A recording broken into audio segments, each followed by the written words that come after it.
This Week in Startups, The Next Unicorns is brought to you by LinkedIn. You need LinkedIn jobs to find the right people for your business. Post a job today at linkedin.com/unicorn and get $50 off your first job post. Embroker. The Embroker Startup Insurance Program helps startups secure the most important lines of insurance at a lower cost and with less hassle. Get an instant quote and $5,000 of AWS credit at embroker.com/twist. While you're there, get 10% off by using offer code TWIST10. And NetSuite by Oracle, the business management software that handles every aspect of your business in an easy-to-use cloud platform. Get NetSuite's free guide, 7 Key Strategies to Grow Your Profits, when you go to netsuite.com/twist. Hey everybody, welcome back to This Week in Startups. It's our continuing series searching for the next unicorns, or as we say here in Silicon Valley, soonicorns.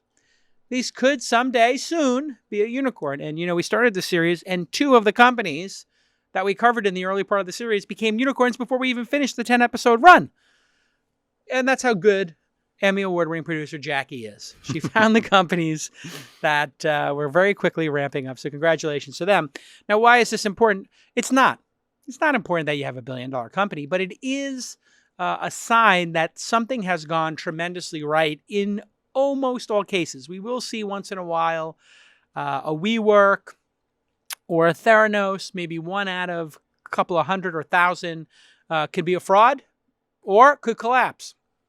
But generally speaking, the people investing in these companies do their diligence and figure it out. And so the reason we did this series is we wanted to introduce you to the companies that you may meet next year, the soonicorns. And today we have a company called Culture Amp.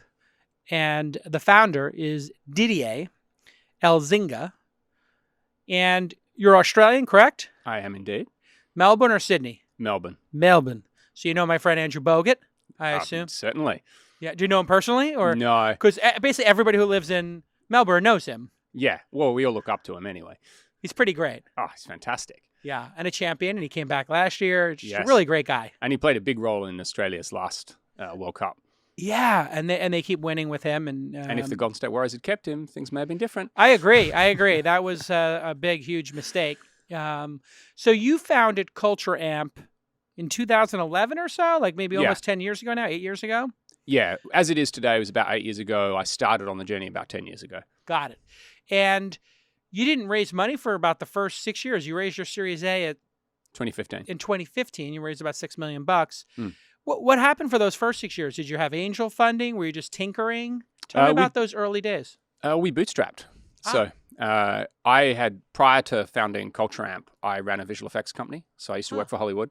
Worked on Harry Potter, Lord of the Rings, Batman, Superman, all of that sort of stuff. You worked on the Lord of the Rings? I worked on Lord of the Rings. Doing what?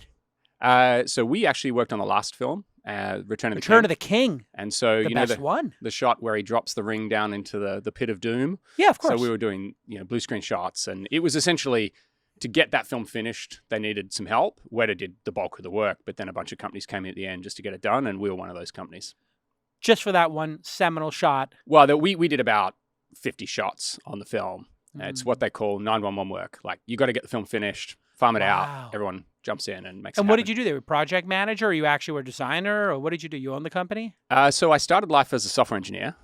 Used to work on RX workstations. Then my very first thing was writing a motion control system for Softimage. Wow. Then I was a compositor, artist, and then I was the CEO. Got it. So I was the Wow, CEO. you worked your way up. Worked my way up. And Through acquiring skills. Yes. Would you say that was the number one reason you went up so quickly, was because you knew you had skills, or was it hard work, or the both of those things? I think partly I put my hand up to do what nobody else would do. I mean, a lot of it, we were making it up as we went along. Work ethic. Yeah, when I joined the company, we were 6 people. And then by the time I left, we were about 200. And people say, how did a company in Adelaide work for Hollywood? I'll say we're too naive to know we couldn't. And so a lot of it was like, well, somebody has to do it. I'll step in and do it. Right. And the founders knew they didn't want to manage the company, so they asked me to do it. Got it. And it was partly why I ended up creating Culture Amp. Because, you get to this point where I'd met Mike and Scott from Atlassian going through an Entrepreneur of the Year program and got to become good friends with them, still am, and watched them grow their business. And they basically had a monotonic revenue curve. and I was running a service business for Hollywood. It's like not a good combination. And so there was a certain point where I'm like, if I want to make more of a difference in the world, I'm going to have to build a different type of company. Yeah. Service-based revenue is always difficult. You're living job to job. And the best way I've ever heard it described to me is your entire life is managing how little you can pay your employees and how much you can charge your customers, which means the two people you work with every day hate you. One for charging you too much and one for paying them too little. Well, Was that your experience? Probably wasn't that experience. The challenge, but I can totally see where you're coming from. The challenge for us is that in the film industry, film is driven by tax. Ah, right. So people shoot films where they can get credits and benefits and all these sorts of things. And so the flow of work around the world, I mean, Canada went huge when they introduced a rebate system. So the challenge was you couldn't look forward and know what your work was going to be next year. There was and if the taxes changed or somebody else jumped the fence and Films gave more moved. taxes, you had no customers. It's not predictable. Yeah.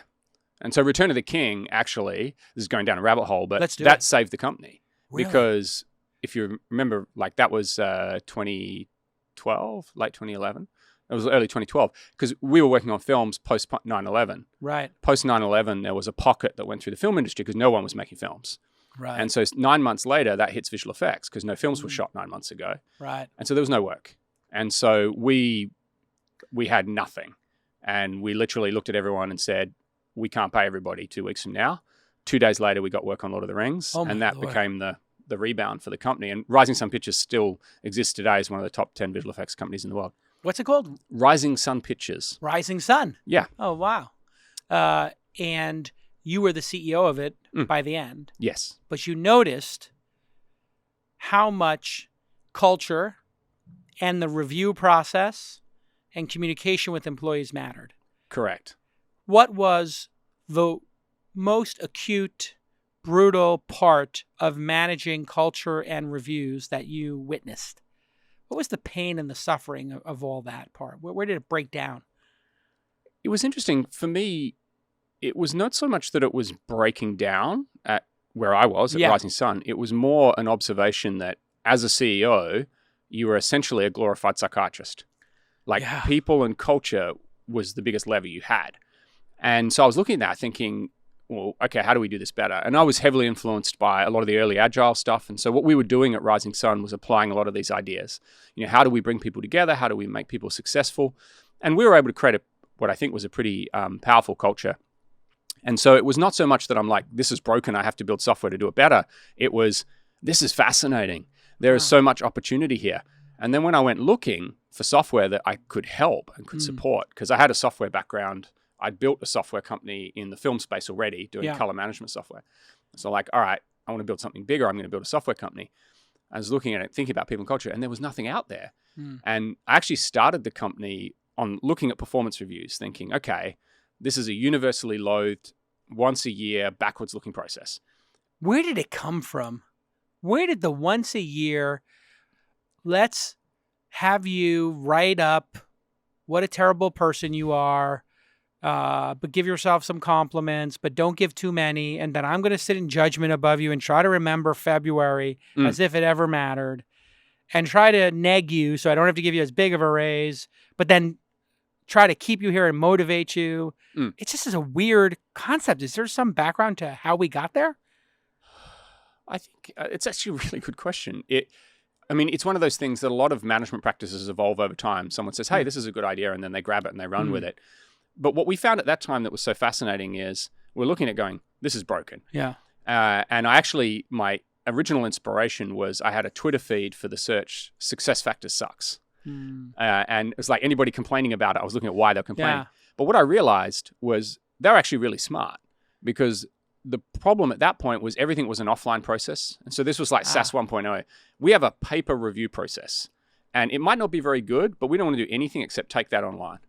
And they were very good at selling that idea and they did a good job of it. And it's interesting now that people are starting to go, you know what? That process that was broken offline is just as broken online and we need to reinvent it. Should not be reviewed once a year. They should be checked in on. You should do a walk and talk, a temperature gauge every quarter, every month, every week, or every day. What's the best practice in your mind? How do you run your own company? So it's all of the above. And no. The thing, though, is that software and any tool can't do all of that, and it shouldn't. Okay. I mean, at its heart, it's about people talking to each other. Okay. So great feedback needs to be given in the moment, and you need to say, hey, that one thing you just did there, this is how it landed on me, this is why I think you could do it better. But you also do need the opportunity to stop and reflect. And so good managers are doing that weekly, most likely. Got it. A weekly one-on-one is the foundation of any good performance management system. And you don't need software for that. So weekly one-on-one is the state of the art. That is the best practice. That is the most important part. Got it. What happens in a weekly one-on-one? What should the format be? It depends on who the people are in the one-on-one, like what level they are. Like let's say managers, senior executives in a software company, startup, whatever. Yeah. So I mean, the opportunity for the manager is really to use this as an opportunity to work out how to help. And to also hold people to account. So it's, okay, what are you working on? How can I help you with that? How can I coach you through things that you need coaching on? It surfaces things that need awareness. And it's an opportunity to give people feedback in an ongoing way. You still do need, whether it's a quarterly or an annual or whatever process, to take stock of that. So you sit back and say, hey, well, you look at what we do in business. You can't run a business with only a cash flow, but you can't run without it. So we need these sort of multiple different time steps to look at different things. Because if I'm going to evaluate your performance week to week and I never stop to go, well, how have you gone over the year? We miss an opportunity. Mainly because the thing that people really want, and this is what our data shows, they want to know they're growing. They want to know they're developing. And so you actually have to occasionally stop and say, where do you want to be 2 years from now? What is that journey? And am I helping you? And are you on track? And is there anything holding you back? All right. When we get back from this quick break, one, I want you to show me the product a little bit there. I know you got some good demos. But also, I want you to tell me, has Silicon Valley over the last 10 years gone overboard with culture to the point of entitlement where people are expecting work to give them all their fulfillment in life as opposed to getting stuff done that serves the mission of the company? We have a big movement, unlimited vacation, work from home, unlimited food. Have we taken it too far here in the Silicon Valley? When we get back on This Week in Startups. I am loving this Unicorn series. It's so great to find these next unicorns. Thanks to our friends at LinkedIn Talent Solutions for sponsoring this special series. And of course, hiring is really hard, and it's not as easy as just posting a job to a bunch of different message boards, or maybe even putting an ad in the paper if people still do that kind of nonsense. Nope. When you're growing your business, you need to reach the right candidates at the right time. And that's where LinkedIn comes in. And that's where I got Sir Charles, our amazing new producer. He wasn't looking for a gig, but he was on LinkedIn and he saw, hey, This Week in Startups, this great podcast, is looking for a director. Hey, I'm a director. I don't like the job I'm in. It's okay. But this other job seems pretty dope. And boom. He was one of those 600 million LinkedIn members who is there looking for connections, passively searching. They don't know they're looking, but they just, they pass by. Maybe they take a look. That's who you want. And those are the people on LinkedIn. So Associate Fresh creates a job posting for me, Client Success Manager in Toronto. He selects the needs, the description, adds some additional screening questions, and he sets a daily budget, and boom, we're on our way to finding great candidates. And it works so well. And you can pay what you want. And the first $50 is on them. That's right, $50 right now, a 50, linkedin.com/unicorn. That's right, UNICORN. You know how to spell unicorn. LinkedIn.com/unicorn gets you a $50. Go find somebody great to take your startup to the next level. Thanks again, LinkedIn. All right, Didier is here from Culture Amp. They are working on culture and reviews and processes for people to have strong culture and keep their talent. At the end of the day, you want to keep the great folks. And let's be honest, you want to get rid of people who are duds. You want to identify when people aren't working. You need to have a conversation. You need to have a conversation. Wow, so elegant. So nicely put. I was going to say you need to kick them the hell out of here. Sometimes. Kick them to the curb.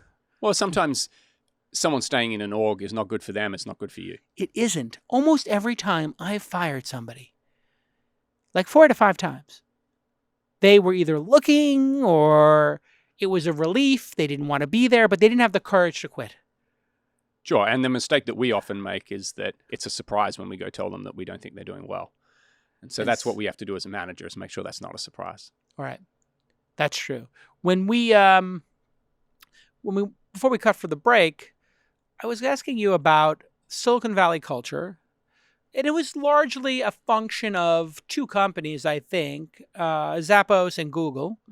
Both were leading a cultural revolution, as it were, here, of free food, free services, free everything, and at Google. And then Tony was more people making connections and the culture of being friends at work and really building deep relationships with your coworkers. So, did we take it too far, yes or no? Have we? I think there's a Buddhist phrase which I like, which is don't mistake the finger for the moon. And I think don't mistake the finger for the moon. So I'm pointing at the moon. I want you to see the moon. I don't want you to see the point of my finger, finger. And so when we talk about culture, particularly in Silicon Valley, one of the problems is people look at some of the trappings, the perks, if you will, and they go, that's culture. Perks are not culture. Perks are not culture. Not at all. There's actually one of the companies delivering... Perks are perks. One of the companies delivering happiness that worked at Zappos, they have these beautiful stickers where they walk around and they stick them on the bar keg and they stick them on the table tennis table and it says, this is not culture. You know, what's interesting, and so I think we have gone too far in some places because people are like, we should expect all these things. And there's I think it was Mark Andreessen made a tweet about Laszlo's book where he talked about what Google did. And because Google did some amazing things on the people and culture side, not on the perks side, but in terms of researching what actually works and doing their own research, taking it out of the lab and putting it into companies. But what Mark's tweet was, there's a missing chapter to the book, Work Rules. It says, first create a search monopoly that generates billions of dollars in revenue, and then you can do all these things. Right. And so if you have a money printing machine, by all means, hire 3 times more employees than you need because nobody will complain because you have a money printing machine. And Henry Blodgett early on was like, do you realize that Google, if they stripped away all of these perks and all this craziness and all these superfluous projects, would cost 1/5 or 1/10 of what it costs to operate, which would then increase their margin massively. And Google was like, yeah, we don't need to do that. So it's not about free food. It's not about unlimited vacation. What is it about? What is culture about in your mind? What is good culture?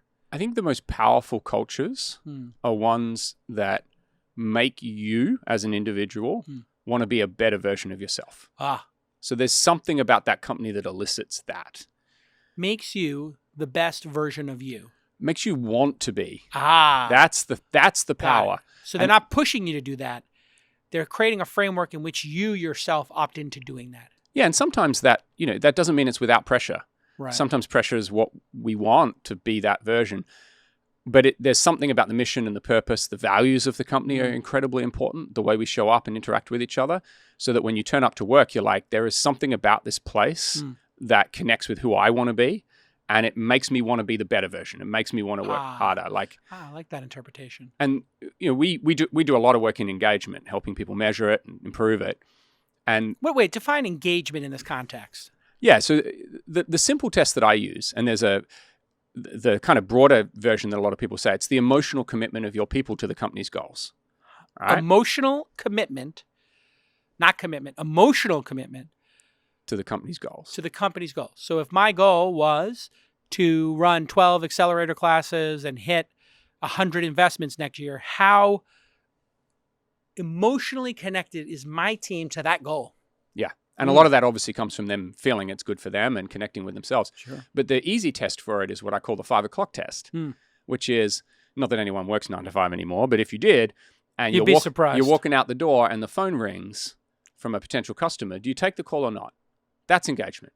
That's it. Yeah, like if you're not engaged, you're like, it's past 5 o'clock, it's not my job, I'm not going to do it. Not my problem. If you're there, you're like, hey, I'll take it, see what it is and see if it's something that I can deal with tomorrow, but I'm going to take that call and take responsibility. And when we talk about building engagement, we're talking about building a place where people want to stay, people are proud, people want other people to come and work here, and people are willing to go beyond what they would somewhere else. That's essentially the definition of engagement. Why is working hard considered a negative today, at least here in Silicon Valley. In Australia, I didn't see this, but in Silicon Valley 10 years ago, it was a badge of honor to work on the weekend or stay late and ship extra product and have your company do better. And today, a large group of people who are already rich are admonishing people to not work hard and to have balance. Should you have balance, or should you work hard and succeed in your life and career at the highest level? Well, interestingly, we have a set of questions around work-life. We call it work-life blend, not work-life balance. Balance is really hard. And I think the reason why we're having this conversation today is partly because the economic labor, what it's creating, like intellectual capital. Like I have a slide which shows tangible versus intangible asset backing of the S&P 500 since 1975 to today. Tangible versus intangible. Yeah. Tangible would be, what's the best example of tangible? A factory? Inventory, factory, bricks, money, all that sort of stuff. Intangible would be? Culture, brand, anything that's in people's heads. Got it. So Apple's designers and what Johnny Ive is dreaming about creating next week is intangible. And the logo Apple that makes somebody spend $600 on a watch that's not as good as the other Samsung one is the other intangible, the logo, the brand. Yeah, and so the shift since 1975 is in 75 it was 80% tangible. So 80% of the value of the S&P 500 was intangible assets. Now it's 80% intangible. Got it. So that's important because the value that we're creating in the businesses we're building is intangible. And when you look at intangible work and you look at knowledge work and you look at software development and brand building and all these sorts of things, there's not a linear response between time in and value out. And so when you think about the fact that, you know, Johnny Ive's going to sit down and design the next iPhone, it's probably more important that he had a good night's sleep than that he worked 36 hours straight. Yeah. And so some of it is coming from a better understanding of how value is created, that you working 80 hours doesn't always create better results. The other part, which I think is equally important, is we're understanding the effect that work is having on people's mental well-being. And that is a huge challenge because we're seeing that the way people are having to work, and it's not just the hours, it's the stress, it's all sorts of other things, is manifesting in depression, in anxiety. I mean, depression is now the third largest health bill for the world after cancer and cardiac. And so from an organizational point of view, we have a role to play in that. And so getting people to work 100 hours a week is not sustainable and not good for people's well-being. Yeah, 100 sounds crazy, but let's say a focused 50 or a strong 60 is kind of what this town was built on. I agree. So hard work. Hard work is always important, and I think it's important, yeah. It's very difficult early in your career to get anywhere without working your ass off. Which you did. Yeah. You learned every software package and became the CEO of a 200-person company, and you started as the lowest guy on the totem pole. Yeah, and I learned in film I had to work all the way through the night. I did all of that stuff. I realized that I couldn't function that way too, but I had to get through it. But pay your dues. 10 years ago, it was glorified to sleep in the office. Right. Now we know that, if you sleep in the office once, you're fine. You do that week after week, your family's going to suffer, your health's going to suffer, and it's not worth the cost. Yeah. And so in the middle is something right. Got it. Is there generational differences, or are there generational differences? Because this seems to be something that my perception is people put a little too much thinking into that. There's some hard line between boomers, Gen Xers, millennials, and Gen Z. That being said, it is striking to me the difference between my parents and, boomers and Gen Z, where they thought they should have a job for 30 or 40 years and get the watch, and we thought we should work there for 4 or 5 years, get the hell out and start our own companies. And then now we're faced with an employee group that's looking at you saying, like, why am I even here? I could be working 10 hours a week as a consultant and not even take a full-time job. I think. So are there differences between these generations, do you think, or is it overblown? I think it's overblown. Okay, why? So first of all, when we talk about millennials, Gen Y, Gen X, what we're actually talking about is a cohort effect. So what happens is people have different sets of expectations at different points in their life. And if you go back and look at the statistics, there's not actually a lot of difference in those worldviews over the last 30, 40 years. there's been a slight increase in narcissism, surprisingly. Slight? Although some people attribute that actually to the US's dominance in the world stage. Hold on, I just need to feed my Instagram for 1 second. I need to get one more selfie. But I think the challenge or the problem with saying that it comes from millennials or anything is we're actually missing the point. What's happened is that work itself has changed. So back in 1938, Henry Ford said, "Why is it when all I want is a pair of hands? Why is it when all I want is a pair of hands, I get a brain attached?" So that world of work was just give me your hands, I'll tell you what to do, and then turn your brain off and get out of the way. Going back to what I was talking about, tangible and intangible, now you need the heads. And when you want to motivate someone's head, it's a different interaction style. Yeah. So the truth is, the modern world of work is different, and they do need things, but it doesn't matter whether they're 15 or 50. If you want to motivate them, if you want them to be engaged, you actually have to treat them differently than you did. And we also forget, like back in World War I, World War II, we had kids that were like at age 20 leading fighter squadrons. Yeah. Taking on massive amounts of responsibility early on, no idea what they were fighting the Nazis. Yeah, no idea what they were coming back to. So this idea that things were always stable and long-term is not true either. Right. Things change, but they also stay the same, probably a lot more than we think. And so I think people do themselves a disservice by attributing it to generational effects. When we get back from this quick break, I want to see the product, and I want to know, what is the proper way to compensate people? Is it with more money or with more time off and more freedom? When we get back on This Week in Startups. All right, listen, you need to have insurance for your startup. I do. And with me today, Matt Miller from Embroker. He's the CEO and founder. Welcome to the pod. Thanks for having me, Jason. All right, tell me, what is the Embroker Startup Program? The Embroker Startup Program is the first fully digital insurance program for startups. So Got we can provide startups with all the coverage they need, less than 5 minutes, save them a bunch of money. Amazing. You just fill out a form. It's like checking out at Amazon. Like checking out at Amazon. Just That's that simple. easy. Basically that simple. So the Embroker Startup Program's been around for a year. What have you learned? During the last year, we have signed up over 1,000 companies for the program. So yeah, I think that's the first learning, is that there's just a lot of demand for reinventing really painful parts of running a business. Yeah. I think the second part is that the status quo is probably even worse than we expected. A lot of companies were paying 2 to 3 times what they should have, or were just missing coverage for really important parts of their business. I think the last part as well is that when you take something that's this painful and you reinvent it, you actually generate a ton of customer goodwill and I think loyalty. So even in a category like insurance that no one wants to talk about or think about, we've seen a lot of customer-driven growth, which is unusual and exciting.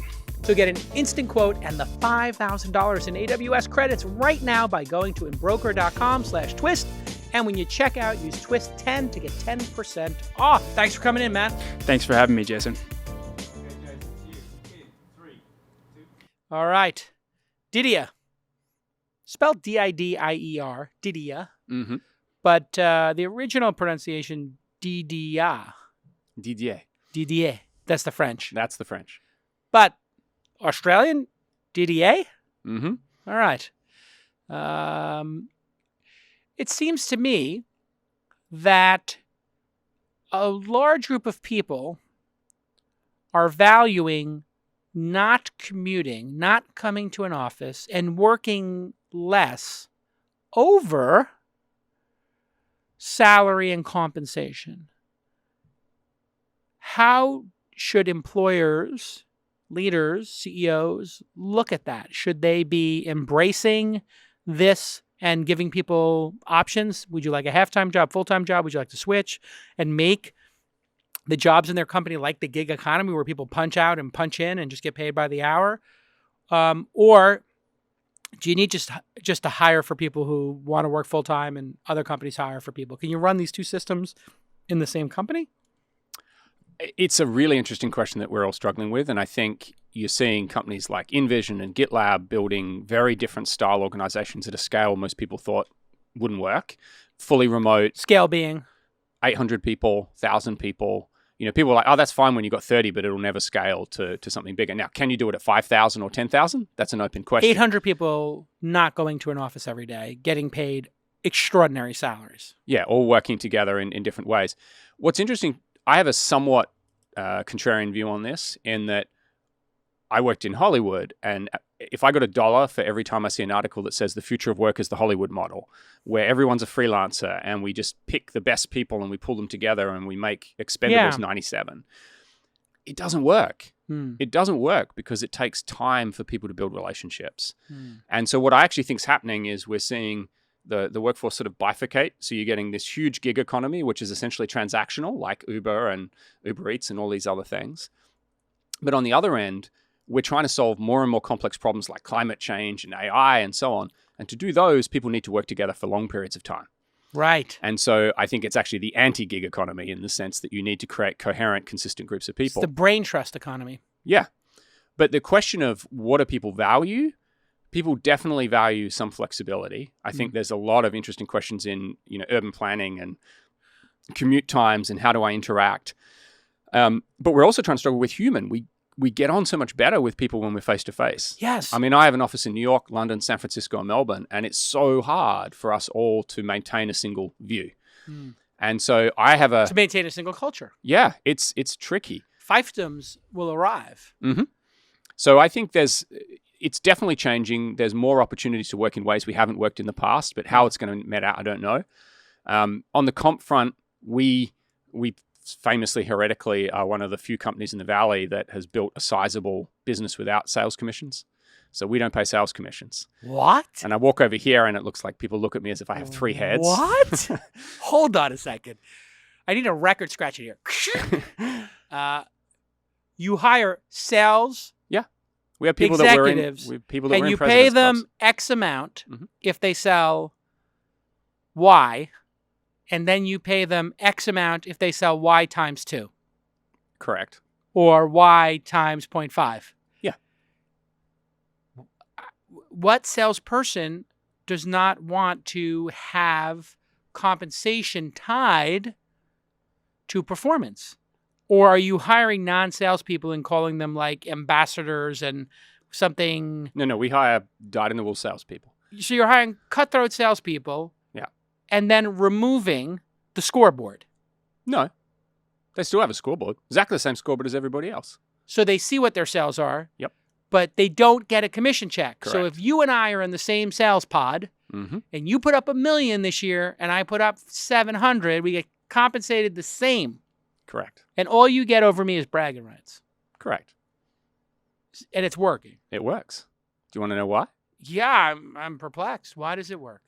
Well, you've got to reverse it the other way and go, why do we think you have to pay commission to salespeople? So why? Why is it such an orthodox view that you have to pay commission to salespeople? It feels fairer that people get compensated based on their performance. Just like LeBron James gets more money because he puts the ball in the basket more often than other players. But Therefore, he doesn't get paid to win a game. Well, He gets paid at the start of the season.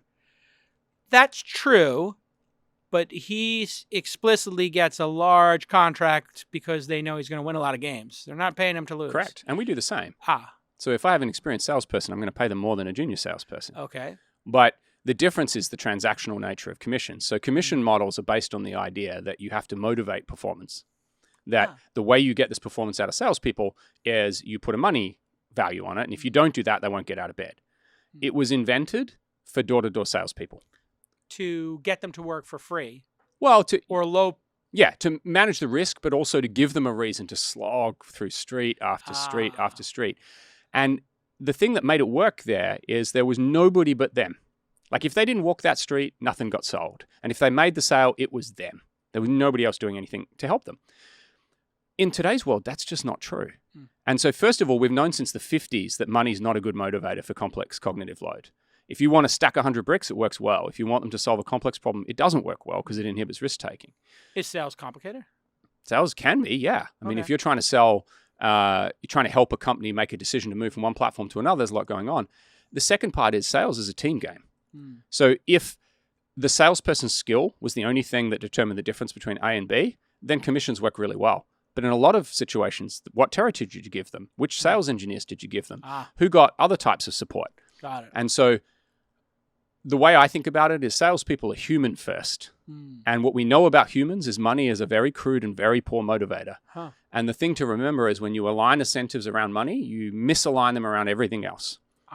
And so the difference would be if we use commissions on LeBron would get paid if he scores a point at the end of the game. In fact, why don't we give him a spiff where he gets twice as much money for the points that he makes in the last 30 seconds? I do think they get paid for the playoff games, but it's not so much money that it impacts their full thing and their full salary, I don't think. But yeah, I think winning games, that would be an amazing. If the NBA worked like golf or something, where they just said, "Listen, there's $2 billion in salaries, and $200 million of it goes to the non-playoff teams, and 1.8 goes to the playoff teams, and $1 billion of it goes to the two people in the finals, and the other $800 million gets split between the other teams in the finals. I guess that would be 16. So I don't know. The last 4 teams split $1 billion. They get $250 million on average, and everybody else gets less. Woo!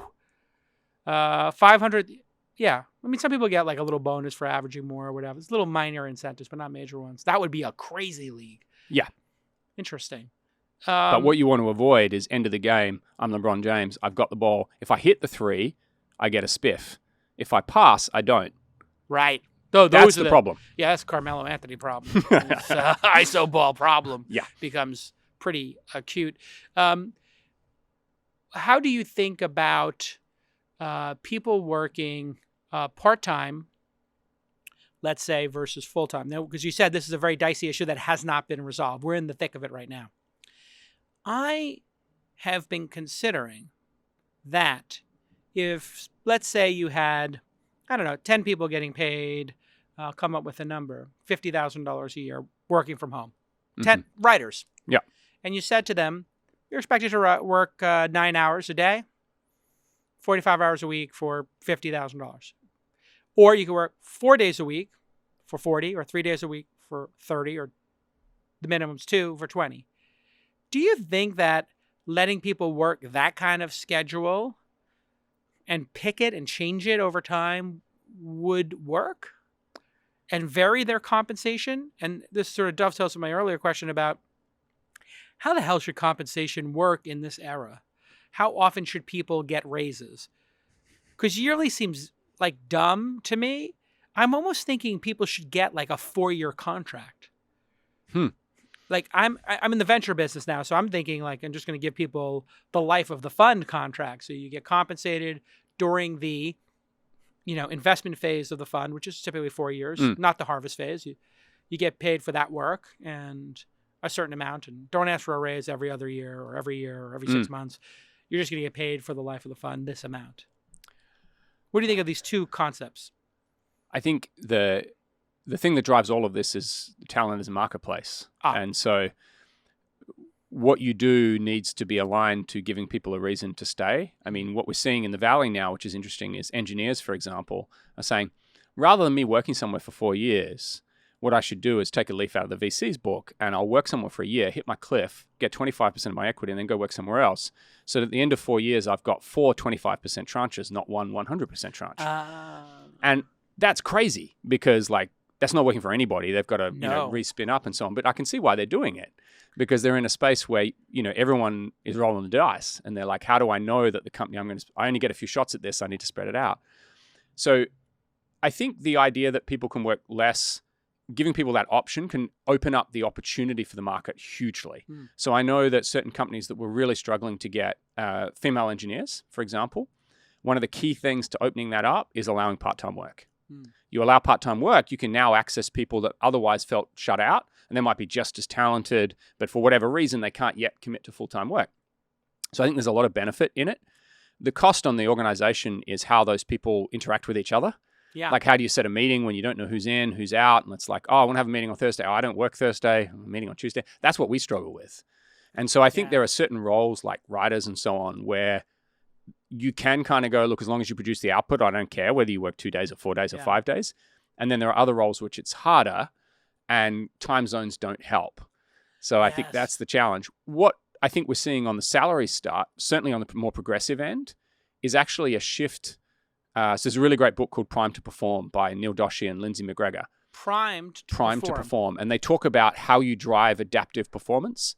What does that mean, adaptive performance? So it's how do you get performance from people when it's a complicated environment? So it goes back to what I was talking about earlier. Like, people don't know what to do yet. They've got to make it up. They've got to figure it out. So software engineering and all these sorts of spaces. And one of their key ideas is implementing, rather than pay for outcomes, because that creates all sorts of maladaptive behavior. Incentives matter, yeah. Yeah, incentives matter. Why don't we do learn to earn, which is we will pay you for your skills because your skills are marketable. And so what we want to do is, like, you come in here and we'll pay you here. If while you're working for us, you can get better, we'll pay you more. And so... Ooh, I like it. Yeah, and it motivates well to what drives us, because we're doing it because we want to get more money, but we're also doing it because we feel good when we learn. Perfectly aligned. Yeah. You add a new skill. We add $1,000 to your salary. So if you were an audiovisual person and you worked like my engineers here in the podcast studio, if they learned how to... No, I mean, it would have to be something significant, like learning how to use a soundboard, not a big deal. But if it was something big where, I don't know, they learned how to... they learned paid marketing and how to do paid marketing, or SEO, and they took a course and they mastered SEO, search engine optimization, you say, your compensation next year will go up if you add one of these skills. Each of these skills is worth $3,000 a year to us for you to have. Here's a list of the 5 skills the company needs. If you add these skills and you become great at it, we'll do that. Yeah. And then you have to have some way of knowing that they actually have proficiency. Correct. So you have to have a way of measuring it. You have to have a way of helping people go on that journey. But that's what we're seeing. That's the more progressive end, where companies are thinking about that. That is fascinating. Hey, everybody. I'm here with my friend Jason Maynard, who works at NetSuite. Tell everybody, what do you do, Jason? I do many things here at NetSuite, but I run the field operations for the business unit. And field operations means what in this Sales, marketing, business development, all the stuff in terms of how we acquire customers, take care of them, service them, make sure they're happy. I know what NetSuite does, but for people who are listening, what's the right moment for a startup to engage with NetSuite? Is it at 10 employees, 50, 100, at 1 million in revenue, 10 million, or 100 million in revenue? It's a good question. I think people should engage with NetSuite when they start to lose control over the visibility in their business. Got it. So it depends on if you're a venture-backed company, that can happen pretty quick, because once you start raising money, then all sorts of pressures and expectations come on you. We deal with some family-owned businesses and other startups who may be a little bit later in their life cycle, but it's really when that complexity takes its toll. What's the amount of effort I should expect to put into implementing NetSuite at my company? Is it a 10-hour process, a 1 hour, a 10-month, a 10-week, 10-day? We've been focused more and more over the last 2-3 years to make that as simple as possible and sort of simplifying our packages. So if you're a small business just getting started, raised an A round or something like that, we should be able to get you in 30, 45 days, get you up and running.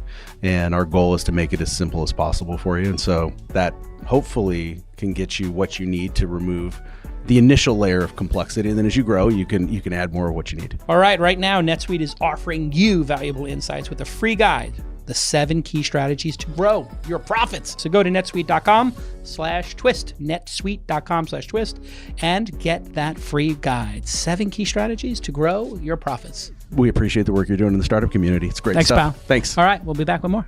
All right, show me the product here. Yeah, I'd love to. Here we are at Pied Piper, the famous company. We use Pied Piper and Hooli as our demo accounts. Perfect. I'm Team Hooli, by the way.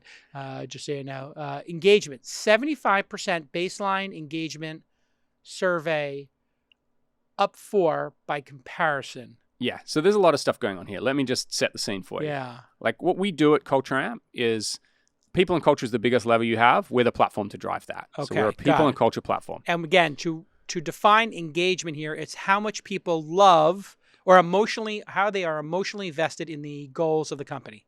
Correct. You said that earlier. Yeah. But the problem we're trying to solve is a superset of that, which is how do you help collect all of the data that you need to understand your culture and your people? How do you understand that data? And then most importantly, how do you act on it? So what are you going to do? So what we do is we give people the tools to do that end-to-end. Got it. So the platform is an end-to-end platform to help you collect data in all these different places. So we have both an organizational view and an individual view. I'll talk about the organizational first, do like a 120-second demo, and then I'll jump into the performance, the individual side. So what we're doing is our first employee was a PhD in psychology. And so ever since the beginning of the company, people science has been at the heart of what we do. And what we're really doing is bringing the insights of the last 20 years worth of IO psychology to bear on organizations. IO, industrial organizational, for Correct. people who don't know. Thank you. A very niche portion of the psychology spectrum, Yes. which I was my second choice for my PhD in psychology. Huh. First was criminal, Yep. also known as forensic. My second choice was to go to Stevens Institute to study industrial organizational. Yeah. And so what we're doing is there's been all this great research on how to make people successful at work, but most companies aren't using it. Huh. And so how do we take that and make it accessible? And so we start by giving you the tools to say, okay, what is it you need to measure so you can find out what's going on? So we give people, all of these templates, all of these abilities to get in and create So I it. see quick engagement survey here for those people who are listening, not watching, or an engagement survey. So here's the engagement survey, and you give them the questions. I don't have to know this science. Correct. You're gonna let me edit the survey, but you're gonna tell me what questions. Yeah, so you can walk in with no knowledge and we'll give you an out-of-the-box, best-in-class. We work with 2,500 customers globally now. And so what we're giving you here is the best of what all of them are using. So as you were saying, engagement is emotional connection. How do you measure that? But then how do you measure the things that lead to it? So are they confident about the company? How do they feel about leaders? All of this, right? So we allow you to... So, and the way that would manifest, I have confidence in the leaders at Pied Piper. Yeah. The leaders at Pied Piper keep people informed about what's happening. That's a good one. And I see here you have agree, and it's like a 1 to 5 scale. Correct. From yellow to orange to red. Yeah, if I Got it. pull up the preview for you. So I'll just jump Yeah. back here and go... Actually, I'll do it off that screen. Preview, See. boom. And so the idea is this works on a tablet, it works on a phone, it works on a computer, wherever it is. People like taking these, or they feel it's corny. I mean, it depends, but at its heart, you're giving people a voice. And one of the big things we do is we manage the confidentiality. So we capture everything, and then we only display aggregate results back to the company. Unless I pay for the pro version, wink, and then I can fire that person who slammed me in the reviews, right? If I had yes. I've been offered a lot for that particular feature, but no, we won't build it. You literally do not have that in the product anyway. do There are not. no back doors. No backdoors. What if anybody ever came to you and say, listen, we have a rogue employee. We need this data. How do we get it? I have dealt with organizations where they've had serious things that have been risen, and we've actually had to work out how to help preserve that person's confidentiality and to address the issue. And so we take that extraordinarily seriously. Hold on a second. That sounds a little bit carefully worded by a lawyer. So what actually happens? Yeah. So in this situation, what are you talking about here? Like some sexual harassment, something happened, or a crime? No. Somebody gave an indication that they were in a very bad place. Oh, and they might do something Self-harm or harm in the workplace, shoot up a workplace. Not that bad, but not that bad, more to themselves. Happen, and so in that situation, what we did was we just spoke to the company about it because they saw the feedback, but they don't know who the person is. And so we said, okay, we will not reveal who the person is. But what we did do was we found a way to speak directly to that person, gave them the option to not respond at all because they have that option. Right. But also gave them the tools that they needed at that point. So we did some work with an external party to make that happen. Love it. And it's what's so important on this is you have to create a safe space. Yeah. Because we're helping companies measure engagement. We're also helping them grapple with issues of inclusion. And we're helping people think about diversity and where it's working and where it's not working. Yeah, you want candid feedback. And so you're telling people when they take the survey, there's no way my boss can see my answers. Correct. They know that. Yeah. Because when you do other survey tools, you might have an IP address associated with it. You might have some secret cookie. Yeah. People could really put something sneaky in there. But in this case, you had somebody who maybe had suicidal ideation or something, was going to harm themselves, and you got a third party to engage all the employees and say, if you ever had something you wanted to talk about, here are the resources, including that person. Correct. So they weren't outed just by the nature of reaching out. Yes. Yeah. So it's clever. It's tricky. It's a clever solution, though. I mean, you really do want the person to have that anonymity. But if it's a cry for help, you also want to know people are listening. Yeah. And I mean, that's only at the extreme. Like, we literally deal with millions and millions of pieces of feedback every year. And this has come up a handful of times. Exactly. But you've got to be ready for it. Yeah. I like your answer. And so the important thing is on the other side, like, great, you've got a tool. So we give people, when you onboard, when you offboard, while you're there, how you feel about your manager. Any way where we need to collect data on the employee experience, we help you set that up. And then the question is, well, what do you do with the data? So we bring it together into real-time reports that can be delivered at every point in the organization. So every manager and department and so on. and we help you understand that data. So how are you going? We have one of the more sophisticated benchmarks available on this. So we have, as I said, 2,500 customers globally, from 50-person startups to 100,000-person enterprises. I think we're in 47 countries now, multiple languages, all of that. And here it says compared to new tech top 25%. So I could benchmark Hooli and Pied Piper, or if I was at Hooli and you were Pied Piper, we could say, hey, the top 25% of tech firms in New York. Yeah, so we have about 80 different benchmarks depending on what you want to look at. So I could actually see my engagement versus my contemporaries, or a group of people I would hope to be contemporaries with someday. Exactly, and who are you losing your people to, and that type of thing. Ooh. That's the sort of stuff you care about. Wow. So we tell you how you're going, how you compare. We also tell you how you compare against in the past, like am I going up, am I going down, what's going on. How's this trending, yeah. And we show you all your scores. And then the interesting thing is, like, if I go into one of these and say, all right, this is a question around career opportunities. And the question is? I believe there are good career opportunities for me at Pied Piper.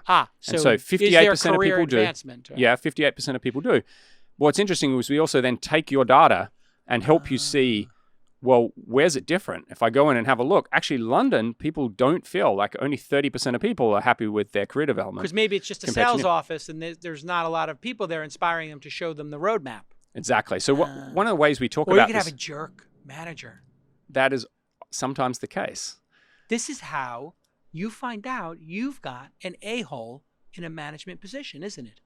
It's where you find out that a group of people are struggling with their experience. And it could be that their manager doesn't have the skills, or it could be that you've got your best manager there, but that group that they've inherited has a lot of issues. It's a bunch of malcontents. Could be. Could be malcontents, or it could be so just an a-hole. It could be. So running if I look London. Here, our Myra Anderson, only 14% of people are happy with career development. Oh, wait, hold on a second. So here we go. These are the managers. Yeah. And so managers don't get a pass. They get rated. Correct. Who gets to see the manager ratings? The managers themselves and see each other's? Depends on the organization. So what do most organizations do? What do you recommend? Most organizations will share to a certain level of management, and it depends on their maturity. So the best ones are sharing with each other, because it shouldn't be, hey, Myra's rubbish, get rid of her. It should be, Tabitha's doing really well on this question. Myra's struggling. Let's get Myra to spend some time with Tabitha to figure out what they're doing differently. What if Tabitha's just letting everybody leave work at 4 o'clock and come in late? That's why you have multiple questions. So you can look at different things. And what's interesting here is if I go back, so you've got all that detail and all that insight, but the question is, what am I going to focus on? Because there's a million things you could do. What am I going to do with my resources? Yeah. So what we do here is we actually do a correlation analysis for all of the items against the engagement index. And so what we're trying to do... Hold on a second. That's going a little too fast for my brain. You have a series of questions, and you know the benchmarks versus other companies. So what's an example here of what you're talking about then? So what I'm talking is going beyond the benchmark. So what we're doing now is we're looking at just your data at Pied Piper, and we're saying which questions that you're asking explain variance in engagement. So what does that mean for listeners? It means that this question here has the highest. You can see it's the highest impact. Here, yeah. I believe there are good career opportunities for me at Pied Piper. Okay. And so this has a correlation with engagement. So those people that believe they have a good career opportunities are engaged, and those that don't are disengaged.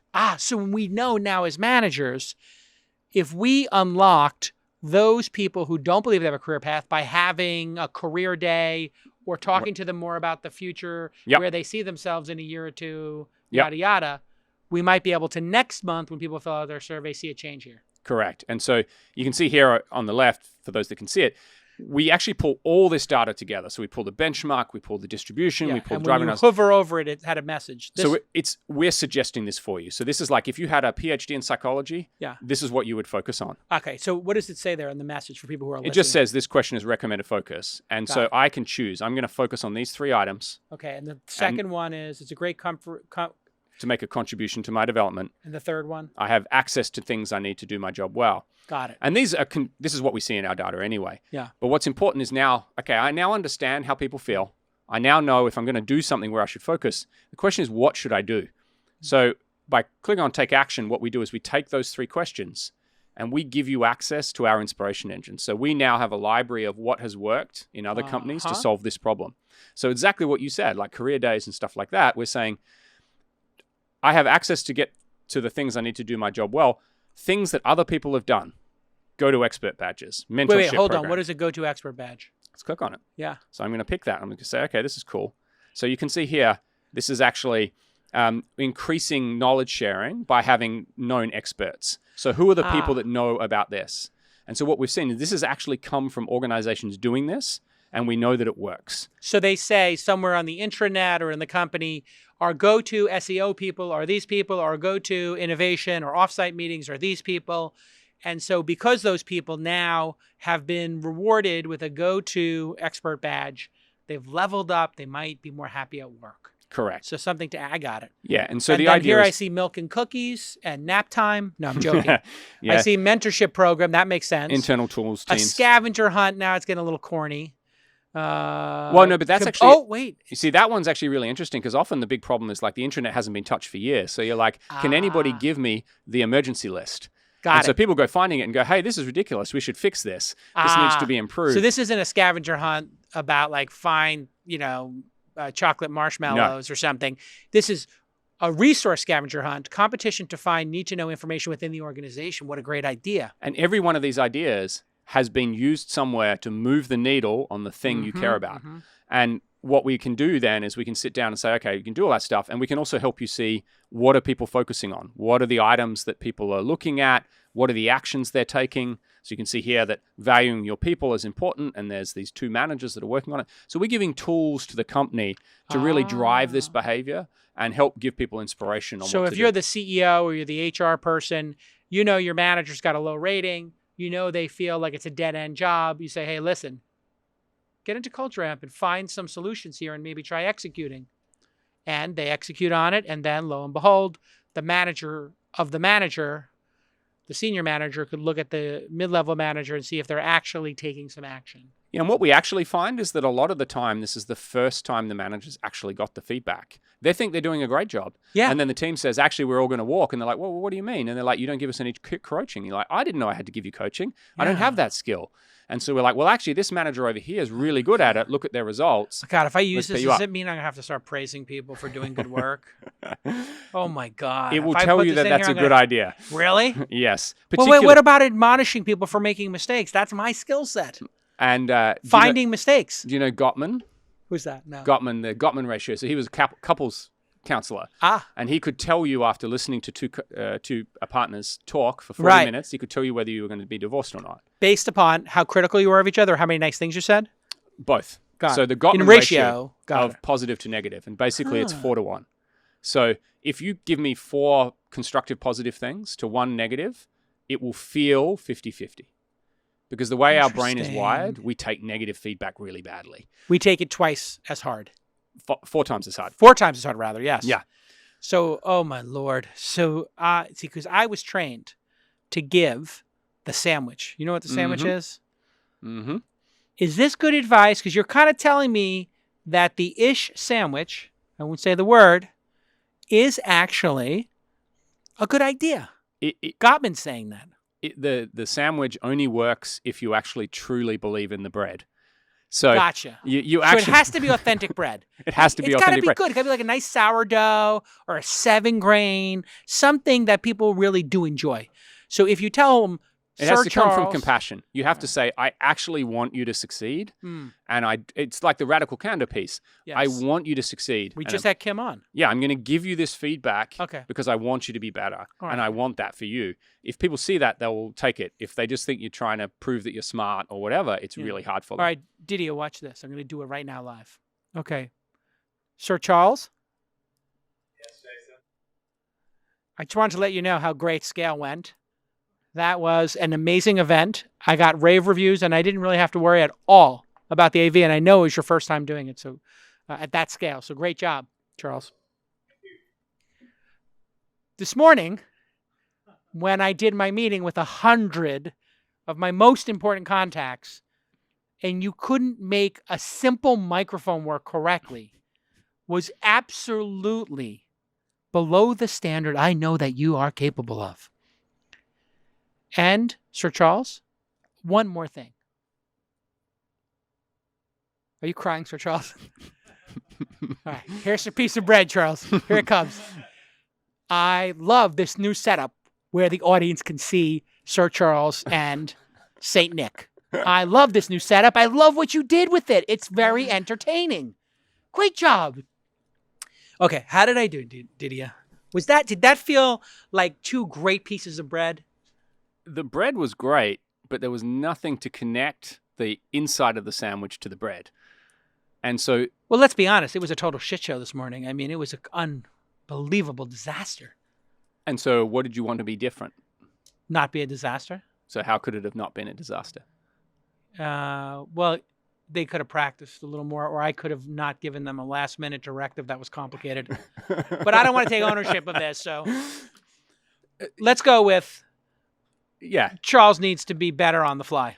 You have to be ready for anything, Charles, because I don't want to take ownership of this. Yeah, so the way I would deliver that piece Go of ahead, feedback let me hear it, is you would start with the thing you did, which was great. Oh, it was good, right? Yeah. I felt good about the thank you for sourdough. this is awesome. It was awesome. You want to spend a little bit more time on his role in it. So yes. scale was amazing, and it was the first time you did it, and I was blown away that you were able to pull the whole thing off. That was your fantastic. effort was fantastic. Got it. So I was actually surprised this morning when we had the problem with the microphone. What happened?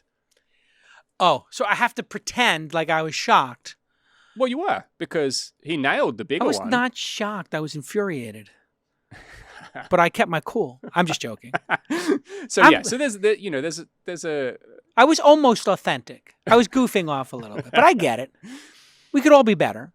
But if you're authentically a hardcore person like I am, it seems to me that I draw hardcore people who are no BS adults who want to do great things. So when I tell them, I'm cut from the old school, you understand? I tell them not the standard that we're trying to hit. When I say that to a person, that is like you might as well drop in like a piano on their head. Like that's like an anvil. If they hear that from me, that I see people get like, And that's the thing to remember, which is like when they know that about you, when you walk out and go, that wasn't the standard. That's all you have to say. That's all I have to say. I don't Because have to keep know. talking. They know. Yeah, they know. Which is what I say. But actually, I reckon if we went back and measured it, you spent the same amount of time talking about the good stuff as you did about the bad stuff. No, I don't mention the good stuff. I come from the Anthony Bourdain school of thought. Anthony Bourdain had somebody was on the show praising his team and how great they were, and Anthony Bourdain said to the guy, "We only pet the baby when it's sleeping. Don't give them too much credit. We don't want them to ding too much. You got to stay sharp, right?" Yeah. So it's what is it about old school? A lot of this seems like. How do you balance this entitlement and kid gloves with old school hardcore, we're going to win, and dedication? How does one balance that? Because a lot of this can get like, here's a cookie. Yeah. And I think... Here's a badge. I mean, literally the first suggestion was, here's a badge. It was a knowledge badge, let's be honest. I mean, it wasn't a knowledge cookie, but it was a badge. So... I did catch you, didn't I? That's awesome. I love it. Note to self. I 100% agree with you. Like we have this conversation. So when you talk about putting culture first, it is not about saying winning doesn't matter. Winning matters. Winning matters more than anything. anything. Matters, right? And winning matters. Like my goal at Culture Amp is not only to go and amplify what 100 million people are capable of. It's not only to change the way organizations are run. It's to build a culture first company at scale, right? And one of the things that matters is the impact we have on others. So the analogy I use is actually the Golden State Warriors. And the analogy that I use is this, which is pre-Splash Brothers, really hitting their groove. Houston was the team that really embraced the three-point shooting first. Yep. And no one cared. Nobody cared. Because they sucked. Yep. And then Golden State came along and they won a championship. They won 2 championships.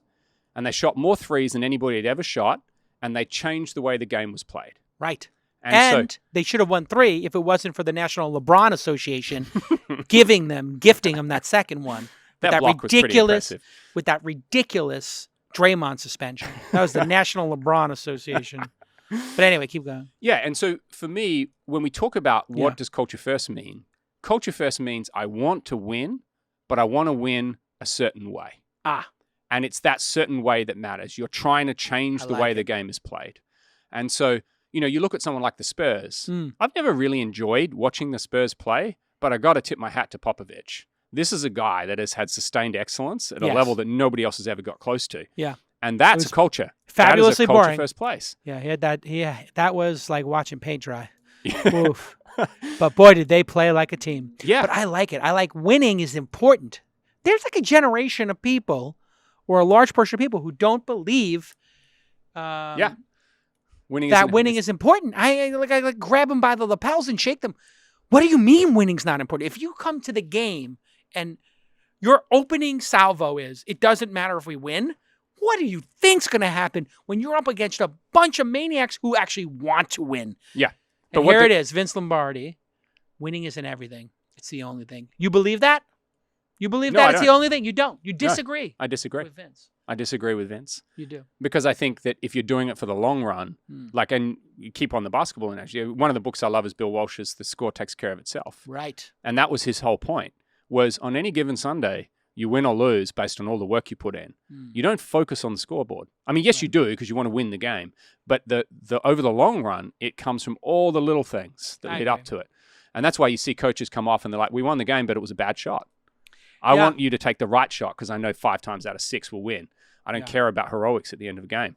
And that's my favorite, is when the coach is just like benching somebody because they hit like the off balance, off the glass shot, and like the crowd goes crazy and they're just like, what the heck are you doing? Like, please take a better shot. Yeah, you're a cowboy. And that's what culture first is. Culture first is a really clear set of understood ways of behaving that leads to winning. Interesting. You see what that cup says on it? Do the work. That's me. That's my philosophy. See, we're all the product of how you wound up in a place, right? Leaders, you would agree? You would agree companies are the product of the leaders, right? Like the company. They're as good or as bad as the leaders let them be. Yeah. And it all trickles down. But the challenge in leaders, and I have this conversation with senior leaders all the time, is you don't get good without time in the saddle. So like you just got to work really hard. Absolutely. And all good leaders have worked probably too hard. But you get to a point where the value you're creating is in smaller and smaller windows and bigger value. And you actually have to shift. What got you here won't get you there. See, that's a good book. And that is very important. I just tell people you got to do the work. Yeah. Everybody wants some shortcut. There is no shortcut. There is no shortcut. And on culture, it's even harder. Like you can't just get up and give a stump speech and then that's your culture. No, I've tried that one. That don't work. No, you can get people psyched, but... Yeah. And it's the same thing with like the perk culture. And that's like, what people wanting to buy our culture. You can't buy it. You can't buy culture. Every time you give one of these perks, all it does is lead to like, where's the next perk? Where's the next perk? And then people are on the perk train, not on the winning train. But what's interesting, I think, for companies that want to do this for the long run, so you build a startup and some people just want to build it for 3 years and float it and leave, right? Yeah. Fine, do that. But if you're trying to build a generational company or an iconic company, people say, why do you invest in your people? The reason you invest in your people is on any long journey, there'll become a point where you need them to invest in you. And they will remember how you treated them. When it's winning, it's easy. Yeah, everybody loves it when you're winning. Yeah. And we work with all of the football teams in Australia. And I had the pleasure of being in a room with all of them. And we were talking about how they think about their reason.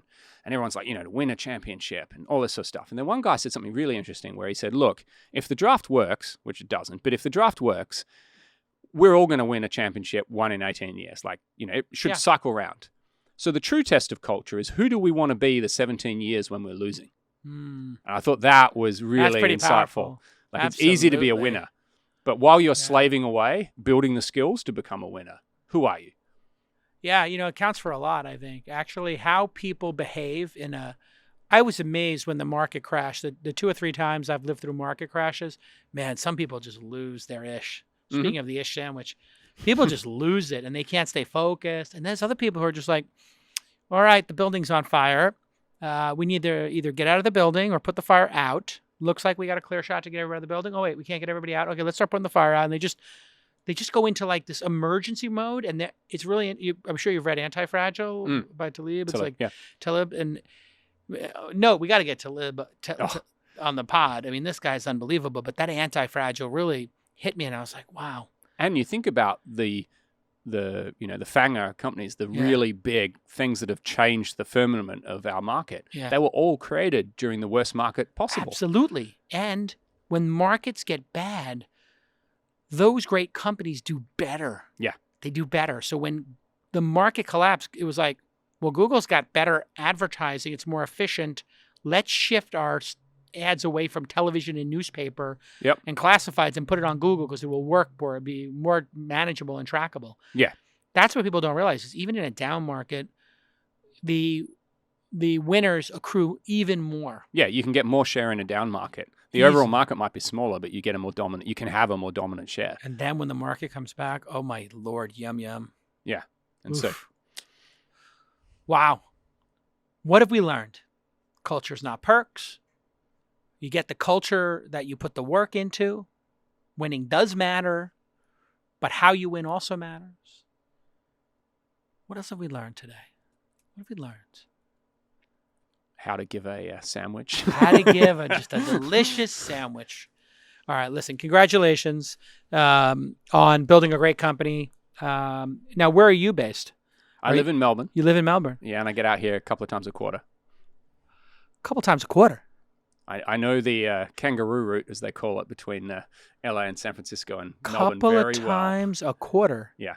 You do this flight more than once a quarter? Yes. Oh, my Lord. You using Virgin or United? Qantas. You Qantas all day. Get all those miles? I've got reasonably high status with them. So Yeah.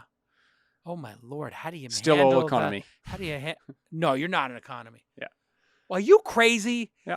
I mean, I get upgraded on points sometimes, but we still fly All right, economy. this is totally unacceptable. This is the wrong culture. Remember you said you want to show them what winning is like? You need to be in the front. You built this giant company. This is the wrong example for you to set. Do not set the example that working this hard keeps you in coach.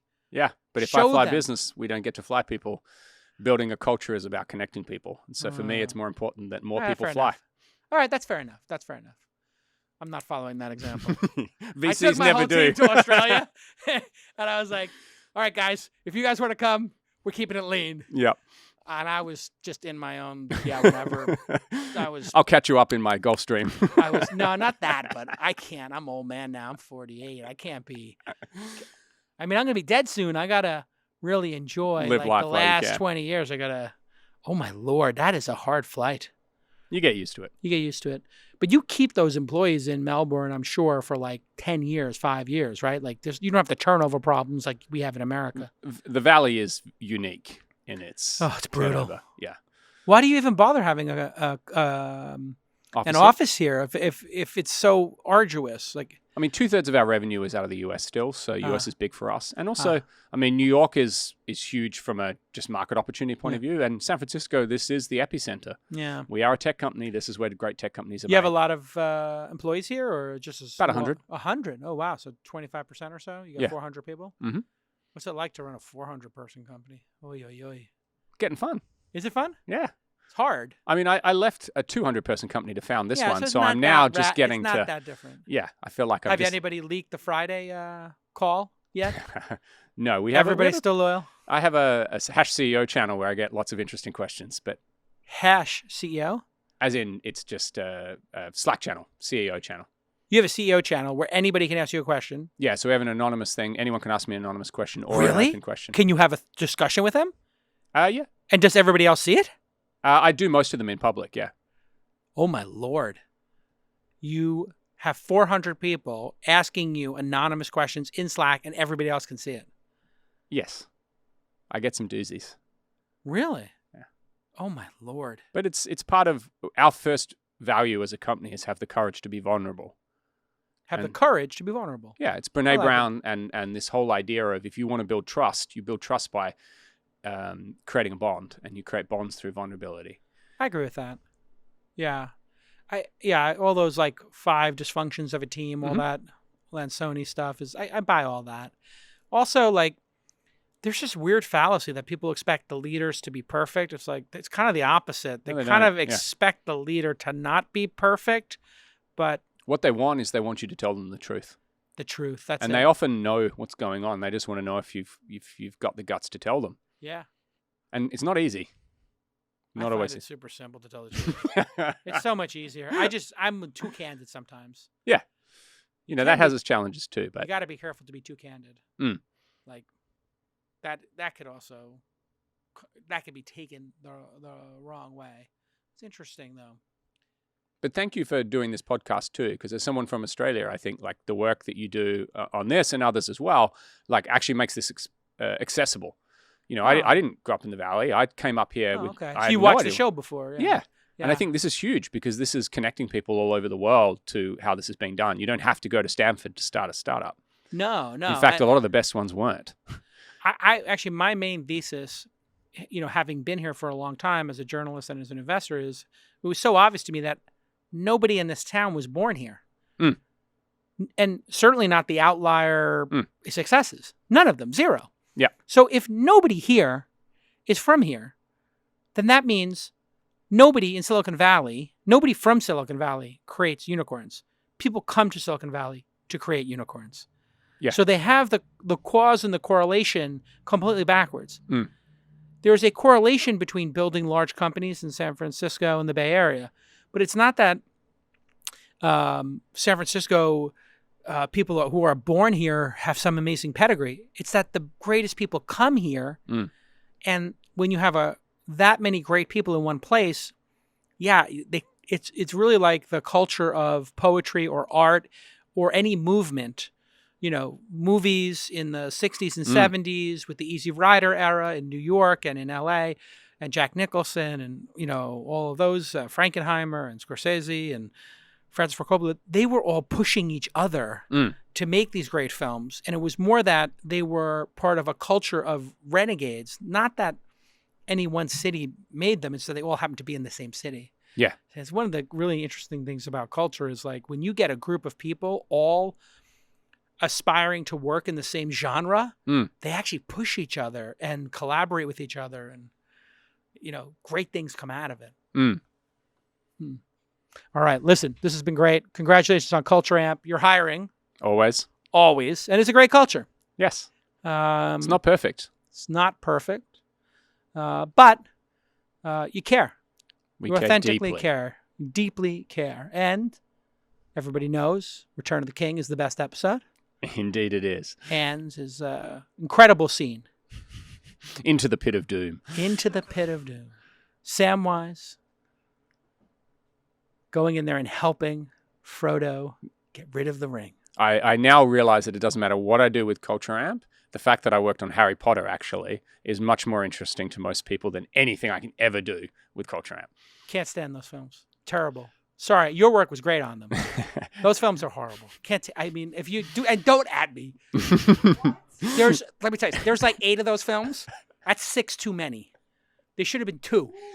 Harry Potter grows up, he fights the guy.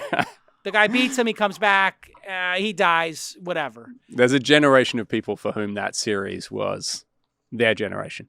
Yeah, I know. And that generation got the short end of the stick. You want to have except done so poorly and so silly. Quidditch.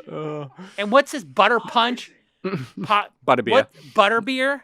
I had that butterbeer at Universal. Have you had the butterbeer? It's literally like just take whatever the sweetest Mountain Dew is and pour a second serving of sugar into it and put a little foam on top. It's a caramel frappe latte. With extra sugar. It's like, let me have a 12-pump caramel frappe. I drank that thing. I felt like I was going to vomit. Honestly. And then I bought the wand for 60 or 70 bucks and I tried to do the things. I was like, oh my Lord. It's like buying a lightsaber. No. I'm going to Star Wars. No. But here's the thing. The Jedis. Oh my God. I'll talk to you 2 individuals after, okay? Tweedledee and Tweedledum back there. You're a Star Wars guy. Thank you. And you're English. Sir Alec Guinness. Well, the first 3 Star Wars are the only ones that count because they were the only ones that had Joseph Campbell involved. Yes. And if you look, if you want to go back, if you look at Revenge of the Sith, that episode is actually quite powerful. So if you look at Revenge of the Sith, and then you go into Rogue One, and then you go into the Star Wars series, pretty amazing. And then this new stuff is garbage. So is Harry Potter. Don't at me. Okay, we'll see you all next time. Bye-bye.